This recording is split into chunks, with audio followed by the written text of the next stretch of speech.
প্রিয় বন্ধুরা, আমি পার্সোনাল ফিটনেস ট্রেনার জামান। আজকের এই ভিডিওতে অতিরিক্ত অ্যাস্ট্রোজেনের সাথে মহিলাদের মিনিস্ট্রাল সাইকেল প্লাস মেনোপজের বিভিন্ন সমস্যার যে কানেকশন রয়েছে, কি কি সমস্যায় তারা ভুগে থাকেন, এর পেছনের কারণগুলো কি কি এবং এর সমাধানগুলোই বা কী কী, এই বিষয়গুলো নিয়ে মোট 5টি ভিডিওর একটা সিরিজ বানিয়েছি। ওই সিরিজের এটি হচ্ছে প্রথম ভিডিও। অ্যাকচুয়ালি অ্যাস্ট্রোজেনের সাথে যে মহিলাদের মিনিস্ট্রাল সাইকেল এবং মেনোপজের যে খুব ওতপ্রোতভাবে জড়িত, সেটা অনেকে উপেক্ষা করেন, এটাকে গুরুত্ব দেন না। তো যাই হোক, আসুন আলোচনা শুরু করি। প্রথমে আমরা জেনে নেই হরমোনটা কী। হরমোন হচ্ছে আপনার কমিউনিকেশন সিগন্যাল, যেটা আমাদের গ্ল্যান্ড, আমাদের শরীরে যে গ্ল্যান্ড রয়েছে, এই গ্ল্যান্ডগুলো আপনার সিগন্যাল পাঠায় এই হরমোনের মাধ্যমে। আর এই হরমোন চলাচল করে আপনার রক্তের মধ্য দিয়ে। রক্তের মধ্য দিয়ে এই ইনফরমেশন পৌঁছিয়ে দেয় শরীরের বিভিন্ন টিস্যুতে বা বিভিন্ন পার্টসে। এই ইনফরমেশনগুলো পৌঁছিয়ে দেয়। আপনি আরও সহজভাবে বুঝতে পারবেন যে ডাকপিউন যে কাজটি করে, সিমিলার কাজ। এরা সংবাদ এক জায়গা থেকে আরেক জায়গায় পৌঁছে দেয়। এবং আমাদের শরীরের বিভিন্ন অংশে, বিভিন্ন টিস্যুতে রিসেপ্টর রয়েছে।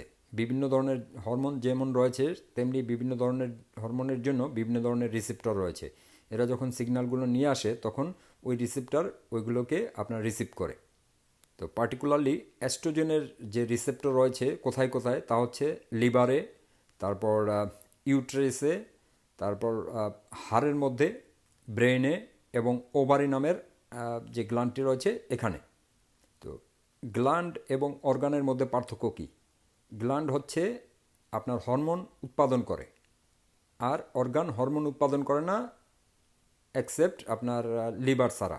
লিভার আপনার অর্গানের কাজও করে, আবার গ্ল্যান্ডের কাজও করে। মহিলাদের 2টি ওভারি রয়েছে। ওভারি হচ্ছে গ্ল্যান্ড। অ্যাস্ট্রোজেন তৈরি করার, উৎপাদন করার যে গ্ল্যান্ড, তার নাম হচ্ছে ওভারি। মহিলাদের 2টি ওভারি রয়েছে। প্রত্যেক মাসে এক একটি ওভারি আপনার এই যে তাদের মিনিস্ট্রাল সাইকেল, এটাকে পরিচালনা করে। এক মাসে একটি, অন্য মাসে আরেকটি, এভাবে। মহিলাদের সাইকেলটি হয়ে থাকে আপনার 28 দিনের।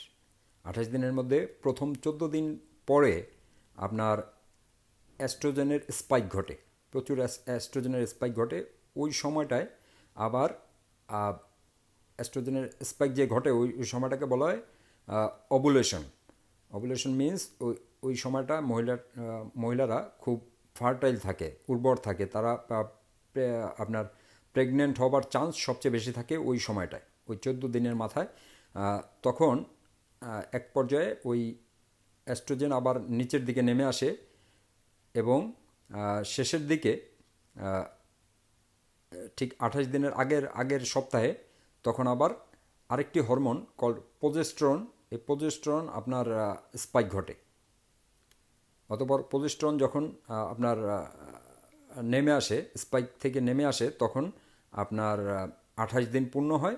তখন সম্পূর্ণ সাইকেলটি কমপ্লিট হয়।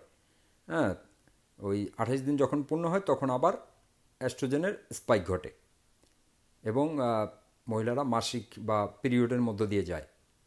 তো ওভারি যে গ্ল্যান্ড, ওভারি, এটা এই সাইকেলকে, 28 দিনের সাইকেলকে, এটাকে রিপিট করতে থাকবে যতক্ষণ না পর্যন্ত ওই মহিলাটি আপনার বয়স বাড়ে, প্লাস তারা মেনোপজে যায়, ততক্ষণ পর্যন্ত এটা রিপিট করতে।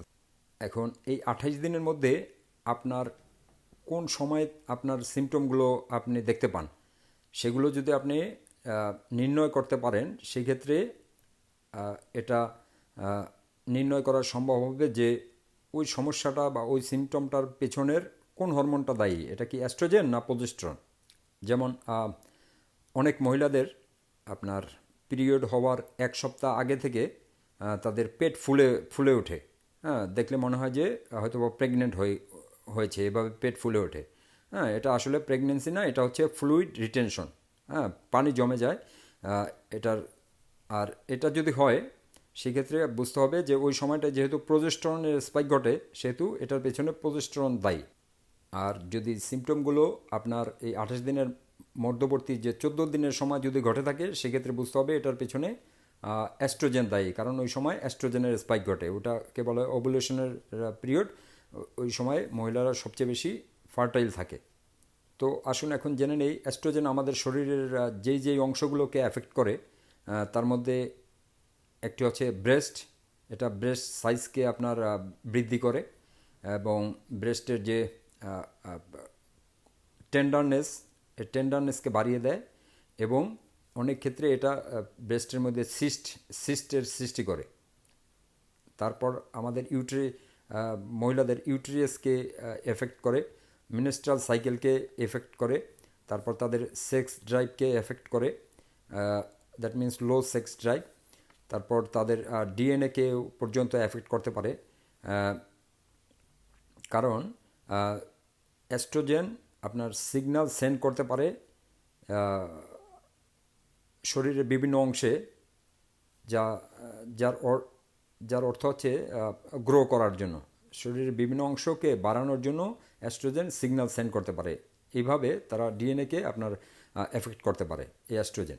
তারপর মহিলাদের বডির যে এই শেপকে এফেক্ট করতে পারে। এই জন্য আপনি দেখবেন যে যেহেতু মহিলারা অ্যাস্ট্রোজেন ডোমিনেন্স, মহিলাদের অ্যাস্ট্রোজেনের পরিমাণ বেশি পুরুষের তুলনায়, সেই জন্য তাদের মধ্যে যে মহিলার ভাব, হ্যাঁ, শরীরের যে মহিলার শেপ প্লাস বিভিন্ন কার্ভেচার তাদের শরীরে, তারপর যে হিপ এবং লোয়ার পার্টের মধ্যে যে পার্থক্য পুরুষের চেয়ে, এগুলার পেছনের কারণ হচ্ছে অ্যাস্ট্রোজেন।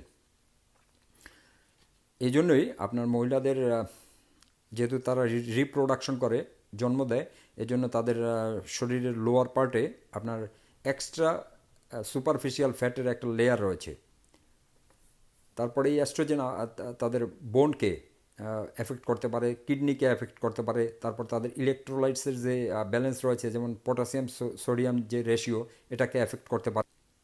যেহেতু প্রতি মাসে একটা ওভারি এক সাইকেলের দায়িত্ব পালন করে, সেহেতু কখনো কখনো আপনি দেখবেন যে যদি ওই ওভারিতে সমস্যা দেখা দেয়, তাহলে হয়তোবা মহিলার লোয়ার ব্যাকে পেইন হয়, অথবা আপনার গালের এক পাশে একনি বা ব্রণ এগুলো দেখা দেয়। এক পাশে কেন? কারণ হচ্ছে যেহেতু একটা ওভারি সম্পূর্ণ সাইকেলটা পরিচালনা করছে, ওই মাসে হয়তোবা ওই সাইডে ব্যথা বা একনি দেখা দেবে, পরের মাসে হয়তোবা অন্য পাশে দেখা দেবে। এটার মূল কারণ হচ্ছে একটা ওভারি এক সময় কাজ করে, দুটো একসাথে কাজ করে না। প্রিয় বন্ধু, ভিডিওটির শেষ পর্যন্ত দেখার জন্য আপনাকে অনেক ধন্যবাদ জানাচ্ছি। আপনার যদি মনে হয়ে থাকে যে এই ভিডিওর যে ইনফরমেশনগুলো, এগুলো আপনার প্লাস অনেকের উপকার আসতে পারে, তাহলে প্লিজ চ্যানেলটি সাবস্ক্রাইব করুন এবং অন্যান্যদের সাথে শেয়ার করুন। ধন্যবাদ।